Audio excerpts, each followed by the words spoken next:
welcome back to Tease Talk, the extended version. Good to see you. So, some murderers leave behind clues, others leave behind witnesses, but in some rare, terrifying cases, the one who points to the killer is the victim. So, today we're looking at real cases where spirits don't haunt out of anger, they haunt for justice.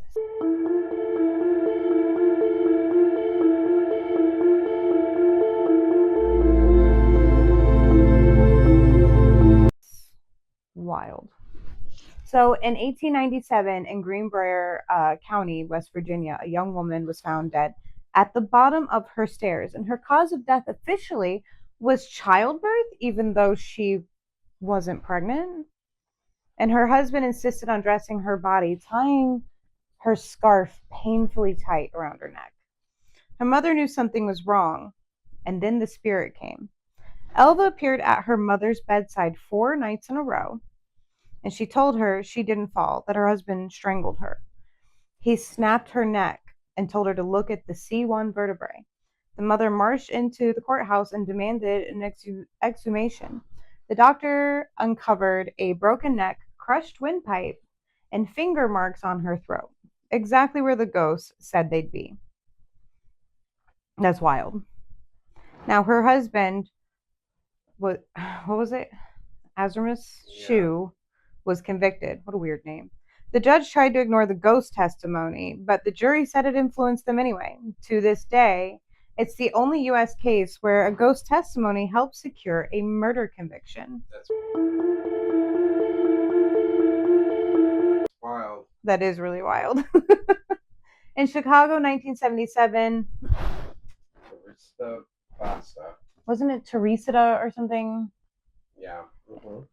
Bless her heart. Her name's interesting. Teresa Basta is found in her burned apartment, and she had been stabbed. Oh. There was no evidence and no suspects, and the case was cold. Months later, one of her coworkers begins having episodes, speaking in a different voice and speaking in Tagalog, saying, "This is Teresa. You must tell the police who killed me." And she named a coworker, Alan Showery. And she gave details about stolen jewelry and how he entered her apartment and where he hid the items that he had taken from the crime. Now, the medium, or this coworker, didn't know these things. They shouldn't have known these things, and police didn't believe her until they checked. And Showery's girlfriend was wearing Teresa's jewelry. He gave this woman's jewelry to his girlfriend. He eventually confessed, and a ghost, through another woman's voice, solved the murder that police couldn't crack. Why does that make me so angry?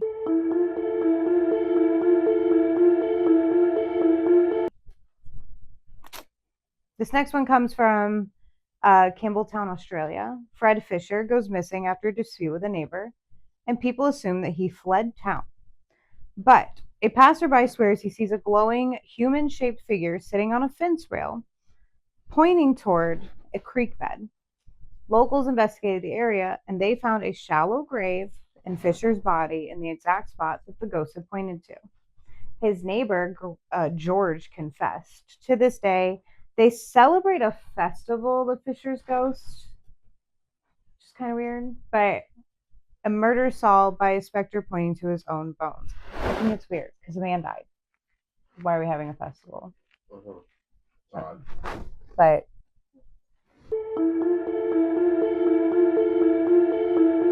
okay, I guess. Right? Yeah, it sounds weird. Okay, so this particular story comes from Japan and has been told again and again. I've heard this story a bunch of times too. But it's becoming like an urban legend. Each time it's retold, the paranormal aspect of the story gets bigger and bigger. Not every story of a spirit seeking justice comes from dusty court records. Some come from whispers, from late night retellings, and from the internet insisting, "No, this really happened. It happened to my friend's cousin's brother's sister." Yeah. In Japan, there's a story that overlays itself on top of a very real, very tragic murder: the killing of a young woman whose body was found dismembered near a mountain road. The true crime is documented, but the haunting is what people always talk about. According to the legend, her killer didn't sleep. He simply couldn't sleep because every night when he tried to watch TV, her face appeared on the screen. Not an image, not a hallucination, not a glitch, just her head staring at him from the static, sometimes crying, sometimes whispering, and sometimes screaming. The story claims she wouldn't leave him alone and that her head would appear on the TV even when it was unplugged. Um, Oh, wow. yeah, that she followed him from room to room in the flicker of reflective surfaces, and eventually he broke. According to legend, the haunting drove him to walk into the police station and confess because he was terrified of the ghosts who refused to let him forget what he did. I heard the story, but in the story I heard, her head would come out of the TV and chase him around, fly around, and chase him around his apartment until he ran from the apartment screaming. Oh, Yeah, it's crazy.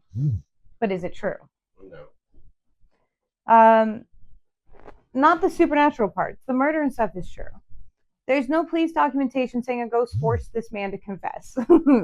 The paranormal elements seem to be a layer of horror that was added on later. But that's the thing about these stories when a murder is brutal and the victim is young, and the ending is devastating. Sometimes people create like this paranormal ending where justice feels stronger than it really was. A ghost who refuses to leave, a spirit demands the truth. A haunting born from grief as much as fear. Whether it happened or not, this legend reflects something very real. People want to believe that the dead can speak, especially when the living failed to listen.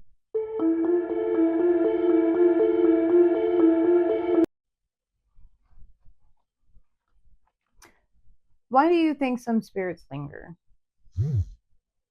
Not to terrify, but to testify? Some people believe trauma anchors a soul. Others say the drive for justice is more powerful than death. And some believe these weren't hauntings at all, but desperate messages that slipped through the cracks in the veil.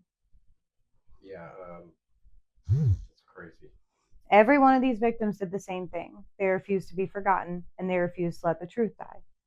They demanded to be heard, and they made sure that their stories didn't end up with a killer walking free. It's good. Yep, that's awesome. Maybe death doesn't silence everyone. Maybe some people scream louder from the other side.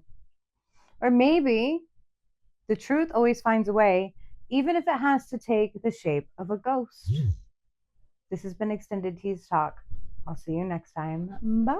Bye.